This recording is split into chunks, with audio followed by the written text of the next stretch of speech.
Merry Christmas, everyone. I don't know if you're like me, but I love this time of year with all of the decorations and the lights, spending time with family as we await the birth of Jesus Christ. And if there was ever a time to be able to spread the good news, it would be this Christmas season. But I know some of you might think, oh, I'm no good at talking about Jesus with others. But I might have something that could help you. It's this candy cane. And you might be thinking, what does Ruth Ann think a candy cane has to do with Christmas? Let me tell you a story. It's the legend of the candy cane, and this was written by Lori Wahlberg. And in this story, there's a gentleman named Mr. Sonneman who comes into town looking for a new store that he can open up. And he starts working on it, and all of the people in the town are wondering, what is this new store gonna be? Is he a doctor? Is he a tailor? What will this be? And finally, there was one little girl named Lucy who just couldn't stand it any longer. And so she knocked on the door and opened it up and said, "Hi, I'm Lucy. Can I come in and help?" And so she went inside and she helped him with unpacking jars of all different shapes and sizes. And then they filled them with candy. Candy of every color and shape. Candy she had never seen before. And finally she came to this last jar and she said there was a candy that she had never seen before, a red and white striped candy stick with a crook on the end.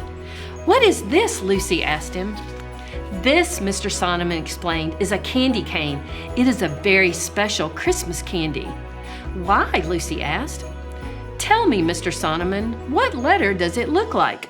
Lucy took the candy and turned it in her hand. "A J," she said. "Yes," Mr. Sonneman smiled. "J is for Jesus, who was born on Christmas Day." "Now turn it over. What does it remind you of?" Lucy turned the candy in her hand. She peered down intently. "I know," she said finally. "It's like a shepherd's staff." "Who were the first to find out about Jesus' birth?" Mr. Sonneman asked.